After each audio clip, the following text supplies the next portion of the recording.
சென்னை சைதாப்பேட்டையில் சிறுவன் உயிரிழப்புக்கு கழிவுநீர் கலந்த குடிநீர் காரணமில்லை என்பது பரிசோதனை முடிவில் தெரியவந்துள்ளதாக அமைச்சர் மா சுப்பிரமணியன் தெரிவித்துள்ளார்.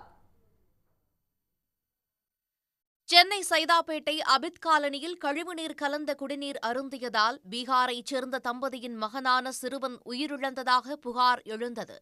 சிறுமி ஒருவரும் சிகிச்சை பெற்று வரும் நிலையில் மக்கள் நல்வாழ்வுத்துறை அமைச்சர் மா சுப்பிரமணியன், சென்னை மாநகராட்சி ஆணையர் ராதாகிருஷ்ணன் உள்ளிட்டோர் அப்பகுதியில் நேரில் ஆய்வு மேற்கொண்டனர். உயிரிழந்த சிறுவன் வீட்டிற்கும் சென்று பெற்றோருக்கு ஆறுதல் கூறினர். தொடர்ந்து செய்தியாளர்களிடம் பேசிய அமைச்சர் மா சுப்பிரமணியன், சிறுவன் வசித்த வீடு மற்றும் அப்பகுதியில் பல வீடுகளில் இருந்தும் குடிநீர் மாதிரி சேகரித்து ஆய்வுக்கு உட்படுத்தியதாக கூறினார். இதில் குடிநீர் அருந்தியதால் சிறுவன் உயிரிழக்கவில்லை என்ற முடிவுகள் கிடைத்துள்ளதாக அவர் கூறினார். குடிநீரை பொறுத்தவரை இன்றைக்கு அது பரிசோதனைகளுக்காக கொண்டு செல்லப்பட்டு குடிநீரில் எந்தவிதமான கலப்பும் இல்லை என்று ஆய்வகத்திலிருந்து அந்த ரிப்போர்ட் வந்திருக்கிறது. இந்த நிலையில் அவருடைய பெற்றோரை நம்முடைய ஆணையர் அவர்கள் அவருடைய மொழியிலேயே கேட்டார். அவர்கள் சொன்னது, வெளியில் வேலை செய்கிற இடத்தில் சாப்பிட்டோம் என்று சொல்லியிருக்கிறார்கள். அங்கே உடற்கூறாய்வு தற்போது செய்யப்பட்டிருக்கிறது.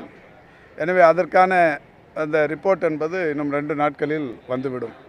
இந்த குடிநீரின் இன்னமும் குடிநீர், அவர்கள் வீட்டிலே இருந்த கேனிலே இருந்த நீர் போன்ற அனைத்து நீர்களும் இன்றைக்கு பரிசோதனைகளுக்கு உட்படுத்தப்பட்டிருக்கிறது.